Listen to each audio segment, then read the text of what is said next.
न समीकरण के से साम्य स्थिरांक। अब साम्य स्थिरांक क्या होता है?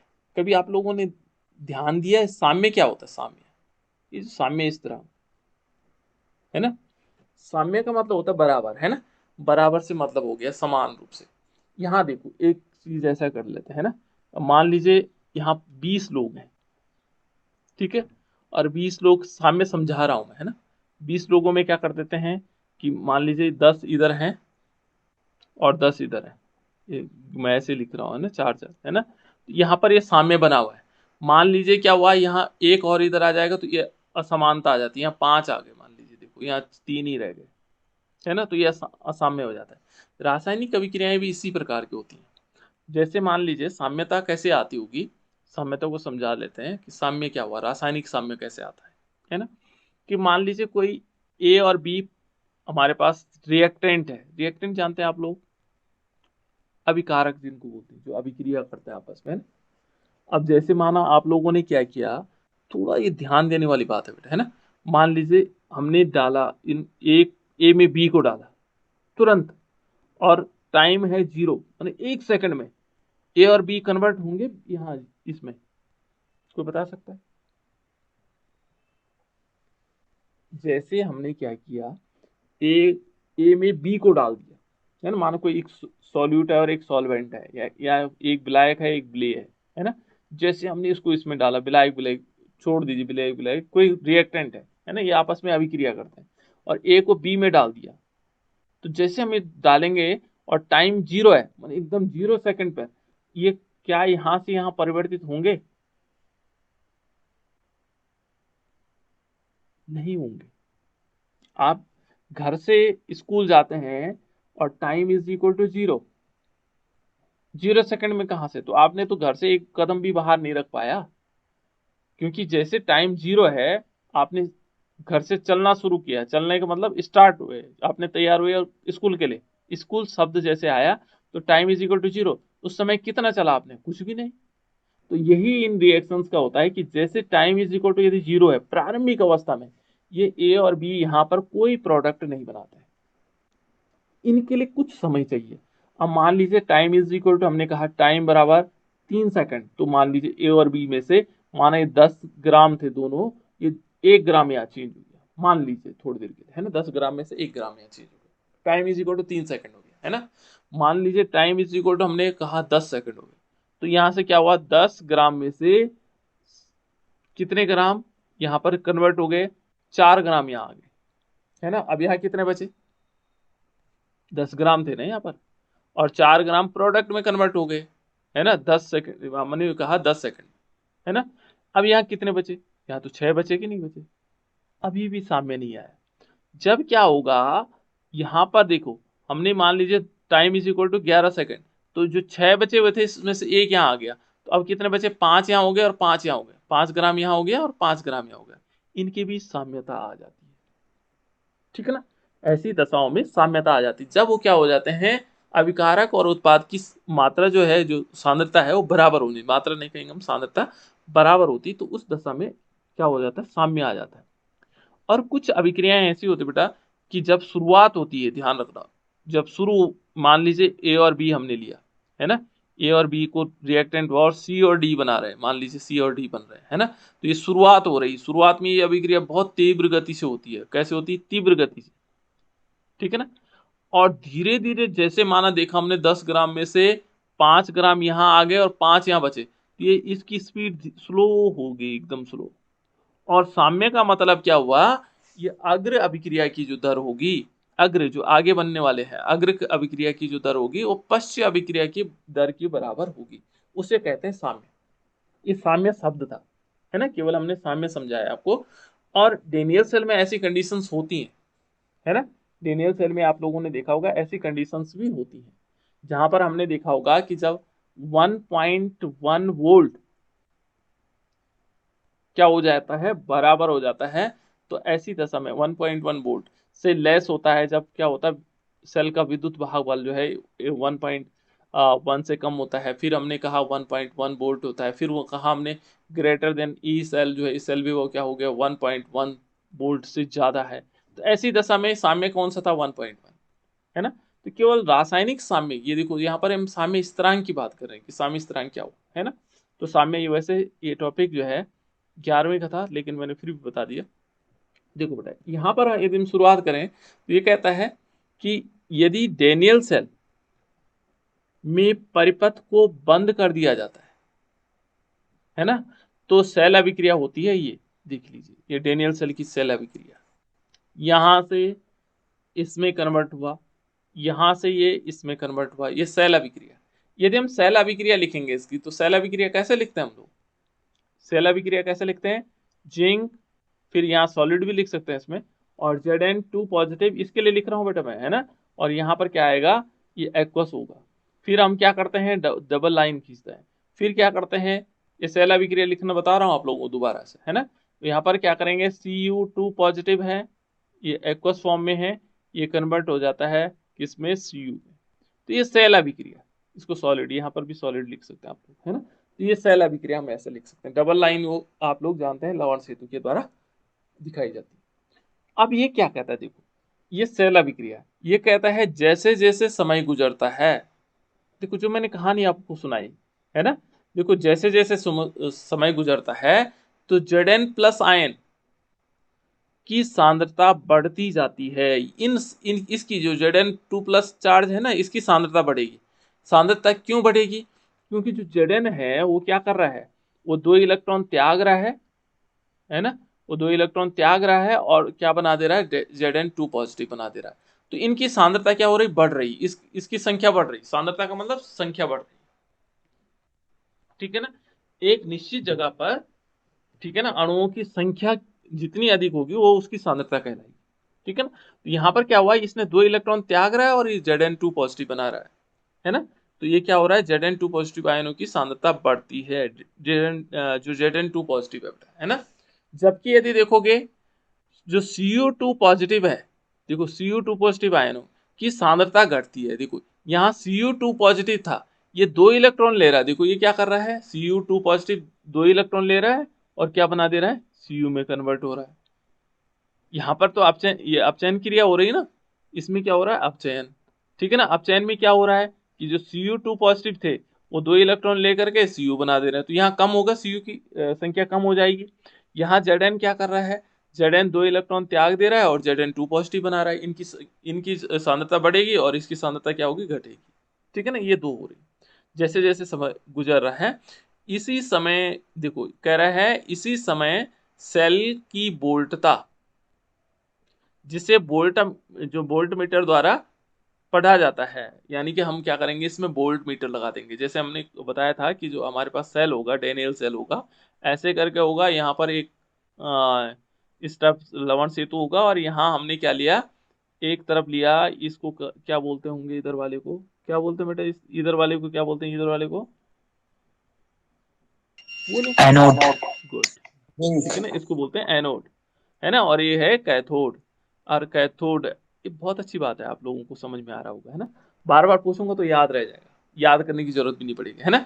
ये एनोड है, तो एनोड क्या कर रहा होगा, देखो इस पर हमने एक वोल्ट मीटर लगा रखा वी, जिसको आप लोगों के स्कूल में देखे होंगे, ऐसे वी, एक छोटा सा ऐसा डिवाइस होता है, उसके बीच में वी लिखा रहता है और एक सुई ऐसी लटकती हुई दिखाई देती है ना, और वो आगे आगे बढ़ती है, जैसे जैसे टाइम क्या होगा, कहीं हम जोड़ते हैं तो आगे पीछे हिलती है वो, है ना। तो उसको वोल्टामीटर जो वी है, एमीटर की पहचान नहीं होती, कहीं पे गोल वाले होते हैं ऐसे करके, है ना, तो उसमें एमीटर ए लिखा रहता है, एमीटर पहचान ये है, एमीटर, वोल्टामीटर, है ना। गैल्वेनोमीटर, जैसे गैल्वेनोमीटर लिखा होगा तो जी लिखा होगा उसमें, है ना। तो ये देख लीजिए, तो ये क्या है, ये कहता है वोल्टता, इस सेल, देखो इस समय जो है सेल की वोल्टता, जिसे वोल्ट मीटर द्वारा पढ़ा जाता है, अब वोल्ट मीटर द्वारा हम क्या करेंगे, पढ़ रहे होंगे, है ना, घटती जाती है, उससे क्या हो रहा है होगा, घटती रहेगी, क्योंकि अब क्या हो रहा होगा, विभव कम होगा कि नहीं होगा, ठीक है ना। कुछ समय पश्चात Cu2 पॉजिटिव एवं Zn2 पॉजिटिव आयनों की सांद्रता स्थिर हो जाती है। जैसे ये फटाफट क्या हो रहा है, Zn जो है Zn2 पॉजिटिव बना रहा है, Cu क्या कर रहा है, Cu2 पॉजिटिव Cu में कन्वर्ट हो रहा है। तो एक समय ऐसा आ जाता है जब इनकी सांद्रता क्या हो जाती है, स्थिर हो जाती है, यानी कि Cu2 पॉजिटिव मात्रा में और Zn2 पॉजिटिव की मात्रा जो है क्या हो जाती है, स्थिर होने लग जाती है ना। और एवं वोल्ट मीटर जो होगा, जो हमारे पास वोल्ट मीटर होगा यहाँ पर लगा हुआ वोल्ट मीटर, उसका जो पाठ्यांक होगा वो शून्य पर आ जाएगा। किस पर आ जाएगा? शून्य पर, उसका शून्य दिखाने लगेगा। ठीक है ना। इसका मतलब क्या होता है कि रासायनिक अभिक्रिया के बीच क्या हो गया होगा, या इस अभिक्रिया के बीच साम्य स्थापित हो गया। तब वैसी दशा में साम्य स्थापित हो गया। अब न तो Zn 2 पॉजिटिव बना रहा है, ना Cu 2 पॉजिटिव बना रहा है। क्यों? क्योंकि उनके बीच साम्यता आ गई, और साम्यता आने से उसका जो पाठ्यांक है वोल्ट मीटर का वो शून्य हो गया। जैसे शून्य होगा तो इस अवस्था को हम क्या कह सकते हैं? देखो, इस अवस्था में नर समीकरण क्या है, निम्न प्रकार से लिखा जा सकता है। जैसे ही उसका क्या होगा, वोल्ट मीटर का पाठ्यांक शून्य हो जाएगा, उस अवस्था में कैसे लिखेंगे हम इसको? ये जो रासायनिक समीकरण होगी नष्ट इक्वेशन, वो कैसे लिखी जाएगी? वो इस प्रकार से लिखी जाएगी। देखो कैसे लिख सकते हैं हम उसको। देखो, ई नॉट सेल, जो हमारे पास ई सेल है, उसकी वैल्यू कितनी हो जाएगी? 0 हो जाएगी। सबको पता लग गया? यानी कि जो सेल का विभव है कैथोड और एनोड वाला, वो क्या हो जाएगा? शून्य हो जाएगा। ये तो पता लग गया। लेकिन जब हम क्या करेंगे इसमें, हमें नर्स ने क्या बताया था कि ई नोड सेल जो है, E node cell is equal to E cell बराबर ई नोड सेल, ये तो बताया था। और यहाँ पर माइनस 2.303 को हम ऐसे भी लिख सकते थे। देखो बेटा, ये 2.303 ये कहाँ से आया होगा? RT/2F, ये कहाँ से आया होगा? देखो बेटा, जब हम ln को log 10 बेस में लेते हैं, तो उस समय हमें क्या करते हैं? इस वैल्यू को लिखना पड़ता है। कल बताया था मैंने आप लोगों को, नहीं बताया सर? ठीक है ना। जैसे ln को जब हम इसमें कन्वर्ट करेंगे तो ये वैल्यू आई। ठीक है ना। अभी जब हम आगे रासायनिक बलगति विज्ञान पढ़ रहे होंगे तो वहां पे भी सीख रहे होंगे। लॉग के फॉर्म में जब लिखेंगे तो ये आ जाएगा। तभी तो देखा होगा यदि हम इसकी वैल्यू निकालेंगे तो 2.303 इंटू आर की वैल्यू 8.3 कितना था, 314, इंटू टी की वैल्यू 298, है ना। और अपॉन ये कितना आ जाएगा? 96, 500 में लिख रहा हूँ एकदम, है ना। तो लगभग यहाँ पर 2 का, तो तब ये वैल्यू कितनी आ रही थी? 0.59 ऐसे कुछ आ रही थी, 590, है ना। ये वैल्यू यहाँ पर इन्होंने फिर दोबारा सॉल्व करके दिखा हुआ, है ना। यहाँ यदि देखेंगे तो ये इस टाइप से भी लिख सकते हैं बेटा नर्स इक्वेशन, या आपको ऐसा लग रहा हो कि इसको नहीं लिखना है तो हम ऐसे भी लिख सकते हैं। ठीक है ना। यहाँ पर हम ऐसा लिख सकते हैं कि E cell is equal to क्या होगा, जो ई नोड सेल था माइनस, देखो यहां पर क्या लिखना है हमने, 0.059 अपॉन 2, है ना। और यहां आएगा लॉग, ठीक है ना, लॉग, और इसकी वैल्यू क्या होगी? देखो अब हमारे पास क्या होगा, जिंक ऊपर आ जाएगा। देखो बेटा, Zn2 पॉजिटिव, Zn2 पॉजिटिव, ऐसे तो लिखा था Cu2 पॉजिटिव, ये थी नरेस्ट इक्वेशन। लेकिन ये क्या कह रहा है कि जैसे यदि सेल का विभव 0 हो गए, इसकी जगह वैल्यू 0 रख लें, तो इसकी जगह 0 रख लेते हैं, है ना। इज इक्वल टू क्या हो जाएगा? ई नोट सेल आ जाएगा, है ना। और माइनस क्या होगा? यहां पर आएगा 0.059 और लॉग I2 भी कर देना, Zn2 positive upon Cu2 positive. इनकी सांद्रता है, ये इनकी सांद्रता है, कंसंट्रेशन। देखो बेटा, ये माइनस का चिन्ह है यहाँ पर। यदि हम इसको देखेंगे माइनस का चिन्ह, जो यदि माना ये 0 बराबर 0 है, तो जब हम इसको इधर की तरफ लेके आएंगे, किसको? इस वैल्यू को, माइनस वाली वैल्यू को इधर ले आएंगे तो प्लस वाली वैल्यू हो जाएगी। तो हम इसको ऐसे भी लिख सकते हैं कि ई नोट सेल, अब इस वैल्यू को प्लस में करना पड़ेगा क्योंकि ये प्लस में वैल्यू है, तो यहाँ पर आ जाएगा क्योंकि हमने ई नोट सेल को इस तरफ ले लिया। ठीक है ना। तो ये क्या आ जाएगा? 0.59, सॉरी जीरो, यहाँ 0 हो जाएगा, 0.059/2, और यहाँ आ जाएगा लॉग, और ये आएगा Zn2 positive upon Cu2 positive. यहाँ देखो बेटा, जो इनके आयनों की सांद्रता होती है ना, उसको Kc के फॉर्म में लिखते हैं। किसके रूप में लिखते हैं? Kc। रासायनिक साम्य को हम लिखते हैं Kc। क्या लिखते हैं? केसी के फॉर्म में, ये आप लोगों ने फर्स्ट ईयर में पढ़ा होगा, है ना। तो यहाँ पर देखो ये केसी के बराबर हो जाएगा, तो इस वैल्यू को हम क्या लिख सकते हैं, सीधे केसी लिख सकते हैं, यानी कि 0.059/2 लॉग, और इन दोनों की वैल्यू को हम लिखेंगे केसी, रासायनिक साम्य, इन दोनों के बीच क्या आ गया, साम्य स्थापित हो गया। और ये वैल्यू यदि हम देखेंगे, ये वैल्यू किसके बराबर हुई, ये वैल्यू किसके बराबर हो जाएगी, ये होगी 1.1 वोल्ट, जो हमने शुरू में पढ़ा था कि जब 1.1 वोल्ट होता है तो ऐसी दशा में सेल कोई अभिक्रिया नहीं करता है ना, यानी कि उसका जो है क्या होगा, उसमें कोई धारा प्रवाहित नहीं होती है, ठीक है ना। तो ये आ जाएगा हमारे पास Kc is equal to 1.1 volt, ठीक है ना। तो ये हो गया बेटा, तो इस प्रकार से क्या होगा, हम यहाँ पर आ जाएगा। अब इसमें क्या कहा जा सकता है कि जैसे मान लीजिए ये वैल्यू हमारे पास आ जाएगी, इसको यदि हम सॉल्व करेंगे तो हमें निकालना है लॉग Kc, देखो हमें क्या निकालना है, लॉग Kc, बाकी तो वैल्यू हमें पता लग जाएगी, ठीक है ना।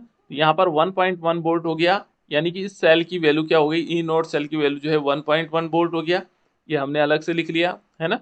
यहाँ पर यदि हम निकालेंगे लॉग Kc, तो लॉग Kc की वैल्यू हम निकाल सकते हैं कैसे, यदि इसमें इसकी वैल्यू कितनी आई, ये आया 1.1 वोल्ट, ठीक है ना, 1.1 वोल्ट हो गया।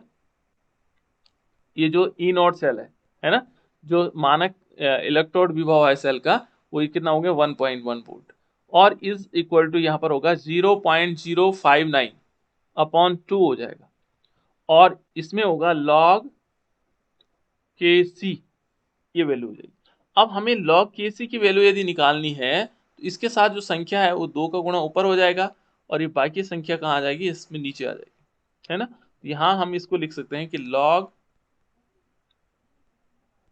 Kc इज इक्वल टू कितना आ जाएगा, यहाँ आएगा 1.1 वोल्ट, और अपॉन में कितना आ जाएगा, इंटू 2 भी हो सकता है, और बटे में क्या आ जाएगा 0.059, ये वैल्यू आ जाएगी। तो इस टाइप से हम इसको, इस वैल्यू को निकाल सकते हैं, देखो ये आ जाएगा हमारे पास, है ना। तो यहाँ पर यदि हम इसको सॉल्व करेंगे तो ये लगभग लॉग Kc की वैल्यू आई, ये सॉल्व करने के बाद ये आया 37.288, है ना। और यदि हम इसको देखेंगे तो इसको हम इस फॉर्म में भी लिख सकते हैं, ये log Kc है, किसकी वैल्यू आई, log Kc, और log Kc की वैल्यू कितनी आई 37.288, और Kc की वैल्यू क्या हो जाएगी, Kc की वैल्यू हो जाएगी एंटी लॉग, इसका हम क्या लेंगे, एंटी लॉग, यानी कि हम एंटी लॉग टेबल देखेंगे तो 37.288, कल देखता हूँ बेटा, मैं इसको दोबारा बताने की कोशिश करूंगा log table, anti log table किस टाइप से। तो 37 है, यानी कि हमने क्या करना है, 0.28 का जो है 8वां खाना देखना है, जो लॉग टेबल आप एंटी लॉग टेबल देखेंगे, ठीक है ना। तो ये 28 से यहाँ से होता है, इसके 2 पार्ट हो जाते हैं, इसको अलग लेना है, इसको अलग लेना है एंटी लॉग में। तो ये लगभग आपको यदि आ जाएगा, इसका आंसर आ जाएगा यहाँ पर, ठीक है ना। तो ये बराबर Kc इज इक्वल टू कितना हो जाएगा, Kc की जो वैल्यू होगी 2 इंटू 10⁻37, ये जो ये वाली पावर है ना, ये दिखाई दे रही है आपको 37, ये पावर कहाँ से आई, ये इसकी पावर आ गई 10⁻37, है ना। और जो ये 2 पॉइंट इतना है, इसकी वैल्यू 2 के लगभग आएगी, है ना। तो Kc is equal to value हमारे पास आएगी, ये इतना हो जाएगा, ठीक है ना। तो इस टाइप से आएगा। यदि हम सामान्य रूप से इसको ऐसे भी लिख सकते हैं, ठीक है ना, कि ई नॉट सेल ये हमारे पास वैल्यू आ सकती है, सामान्य रूप से इस प्रकार से आ जाएगा। अब देखो बेटा, ये हमारे पास 3.14 सेल है, ठीक है ना।